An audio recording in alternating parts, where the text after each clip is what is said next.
Coming up on WMCT News, a big storm is coming our way. Find out if it'll hit Marlboro. Local business owner tells us about her pandemic experience, and professional sports has some controversy. All that and more on WMCT News.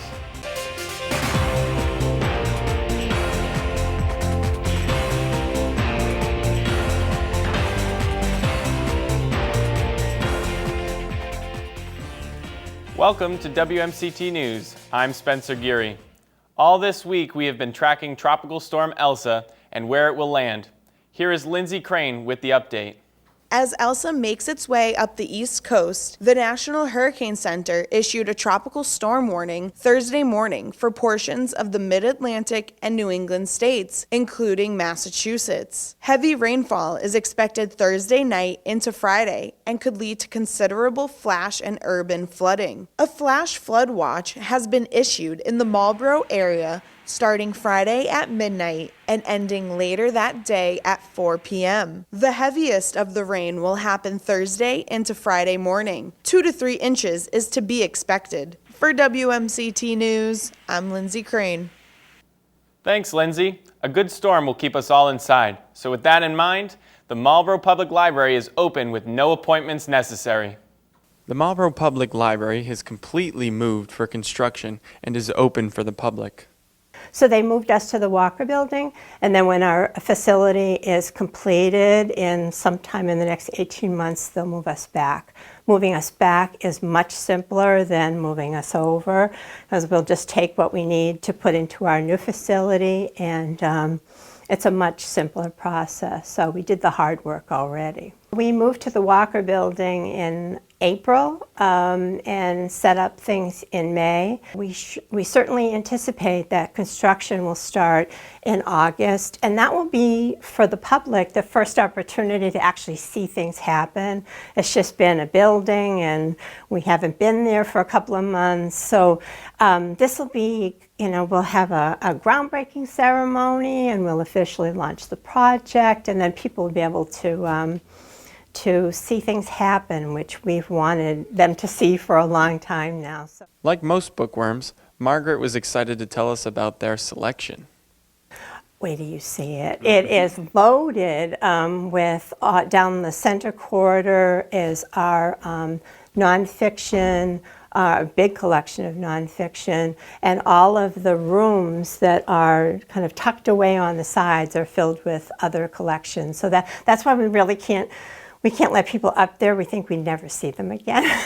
There's all kinds of spaces to go in and out of. So if people want things from the second floor, we put them on hold. We run lists of what people want. We bring those things down, contact them that it's here, and they come and make an appointment to pick the things up. And right now they need an appointment to pick something up that they've ordered, to use a computer. We've got a few computers available, or just to browse what collections we have. On the first floor we have mostly our children's collections, some new collections, and so to browse any of those things they would need to make an appointment right now.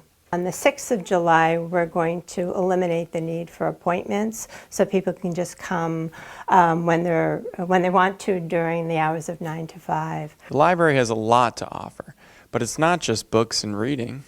We have lots of opportunities to make things and participate in learning opportunities. We've booked some events with the New England Aquarium, so you can get kind of be at home and see the animals or creatures at the aquarium, and just make things at home. We supply people with kits to make crafts at home. If you want to visit the library, they are located in the Walker Building and are open from 9 a.m. to 5 p.m. For WMCT News, this is Spencer Geary. We're anxious for more people to find us at 255 Main Street, and to offer what we can offer during the summer season, which is typically a busy one for us. The only remaining Georgian Cape Cod-style home in Marlboro, located on Boston Post Road East, is being demolished after suffering significant fire damage. And here is Katrina with the rest of the story. The 261-year-old house was subject to a kitchen fire last year in March. There were no injuries, but the house suffered an estimated $150,000 to $200,000 in damage, according to Assistant Fire Chief Jeffrey Gogan. The back wing of the house, added in the 1800s, suffered the worst damage, according to Chandra Lothian, a former president for the Marlborough Historical Society.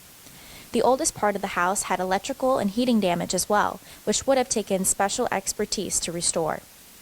Lothian said that restoring an old house such as this one is very difficult for individual owners due to the process of obtaining grants and other financial assistance.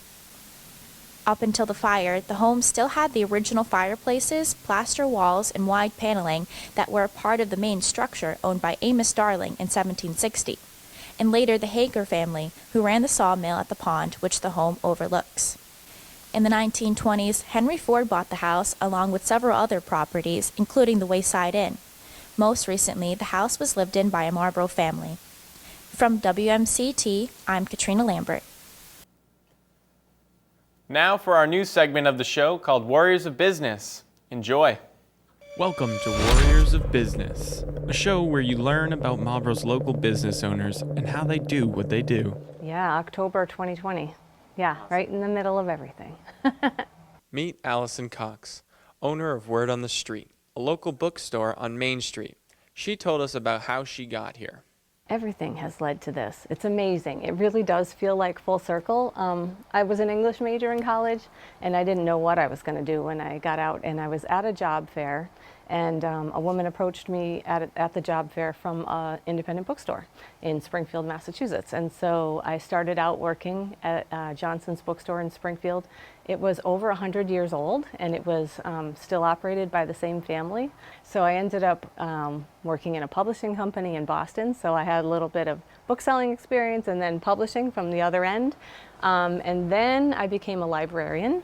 So I have that experience, and then from public libraries I went to school libraries, so I've also worked in the school system. So I know a little bit about the ins and outs of the school system, children's books because I was a children's librarian, and book selling and publishing. So it all kind of came together, and now I'm sort of back where I started in a bookstore, but this time I'm the boss.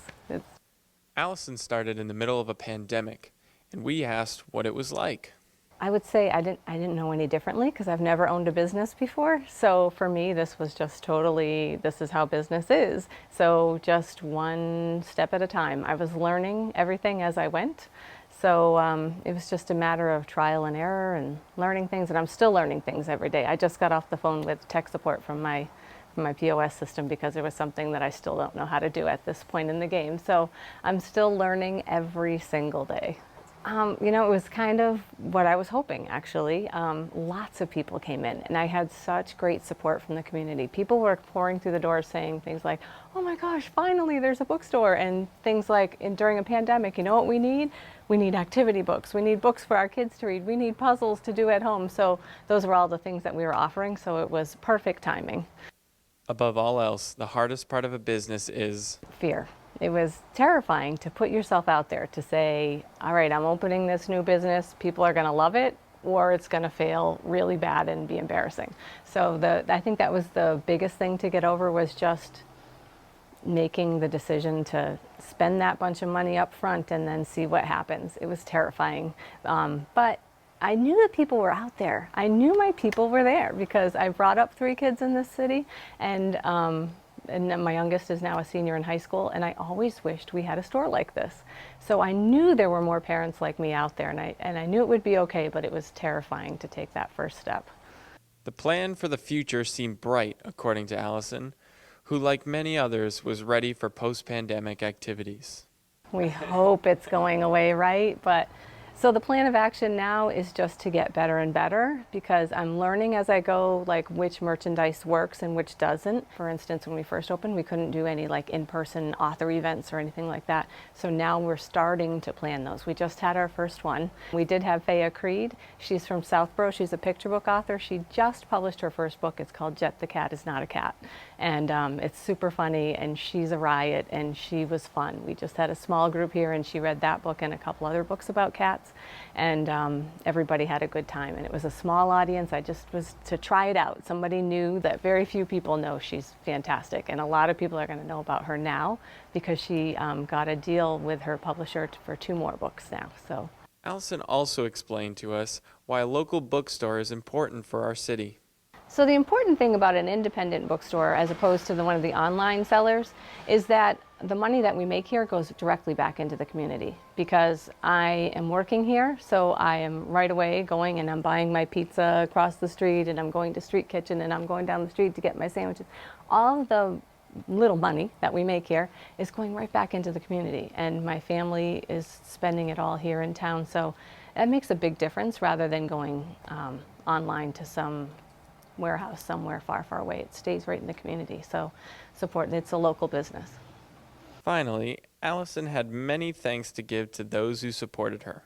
Well, the community for sure. All the people that have come in, and even at the beginning when we didn't have tons of merchandise, they kept coming back anyway and giving me suggestions for things that their kids would enjoy. And the Marlboro Economic Development people have been by offering support many times, and they're including me in some of their events. And my family. I have kids that come in and help me out, and my husband is my one investor, so thank God for them. They've been so supportive. Thanks for watching Warriors of Business. Stay tuned for more episodes. If you're a local business owner in Marlboro and want to be on our show, email Spencer Geary at WMCT-TV.com. Coming up after the break, new Patriots, old Patriots, and their contracts. Another local business thriving after opening up during the pandemic. All that and more on WMCT News. Have you taken the 40-gallon challenge? Take your pledge to conserve water. To find out how to save 40 gallons of water a day, visit your local UGA Cooperative Extension office or www.40gallonchallenge.org today.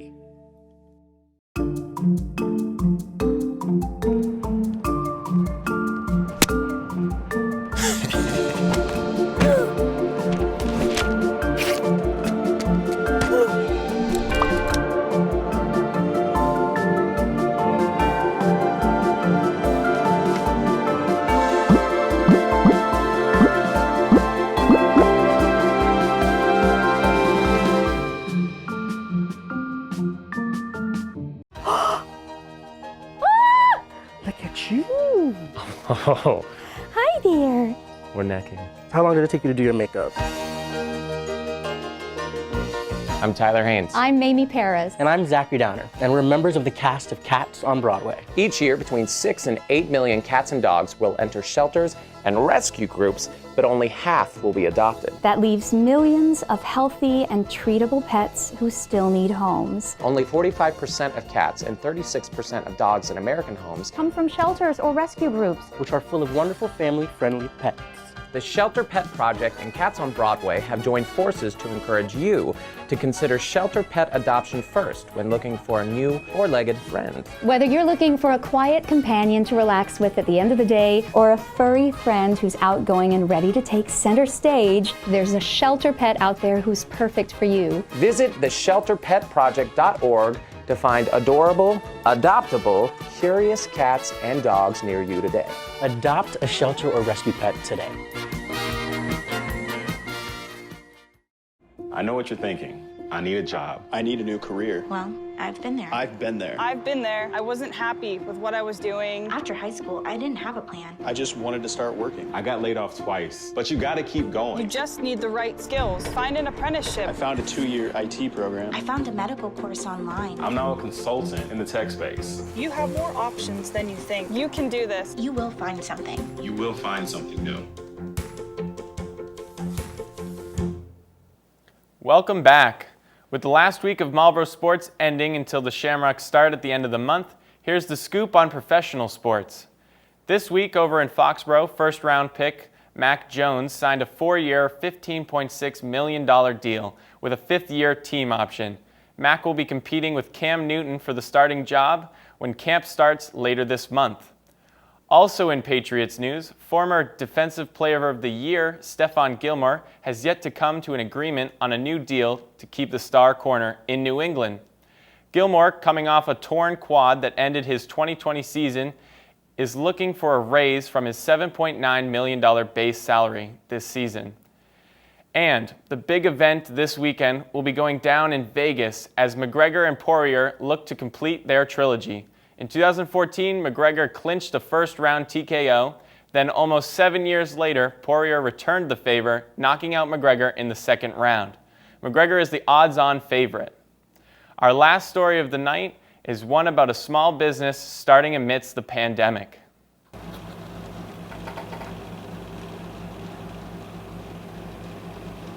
Like many people over the last year, this Marlboro native found a new hobby during the pandemic.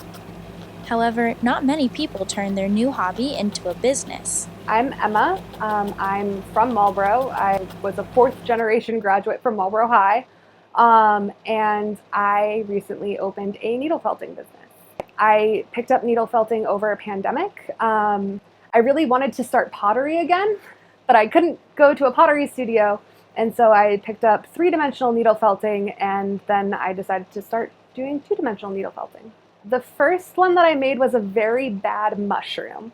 It was basically a three-dimensional needle felt that I stuck on some wool, and then I started the process of making about 8 different Dalmatians of my little sister's Dalmatian. I made 8 different iterations before I finally found one I was comfortable with. After I gave my sister for her birthday her Dalmatian, my mom posted it to Facebook, and immediately everybody was like, I want one. And I was like, oh, okay.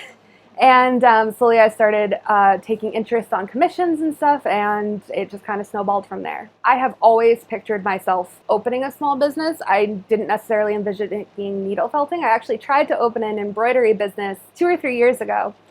But then I made one piece and I realized that it took me 80 hours and I couldn't charge $400 for it, so it didn't make sense. But I've always envisioned myself opening and selling. I double majored in 2 different fine arts, and I always wanted to be an artist. First, you need to find your image. I mostly do, pet commissions is my biggest thing. Then you need to create a template for it. Then you need to transfer the template onto linen, which I actually do like a connect the dots type of a thing. So I poke the dots in and then I connect the dots on the linen. From there, I always start with, if I'm doing an animal portrait, I always start on the eyes. And then I kind of just go out from there as it makes sense.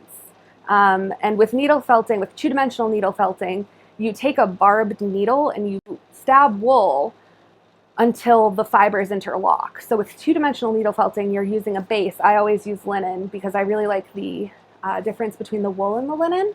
And you just stab it into a foam so that it interlocks until you create an image. Navigating the business side of it has been incredibly challenging. I had some idea of what would go into that. I used to work for a small local fabric store.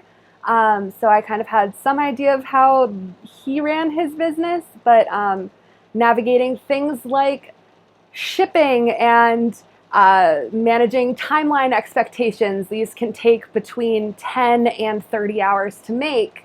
So managing people's expectations of I can only make 2 or 3 a week at most. And then figuring out things like how to ship and how to pay taxes. I think the biggest advice is don't let the kind of idea of all of the things that you have to go through to set up a legitimate small business stop you from pursuing that.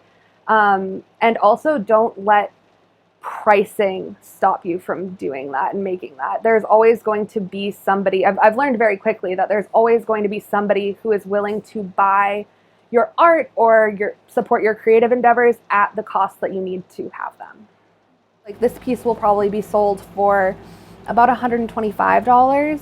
And a lot of the pet portraits, they range in price from $100 to up to $500 if you're getting multiple pets in a big hoop.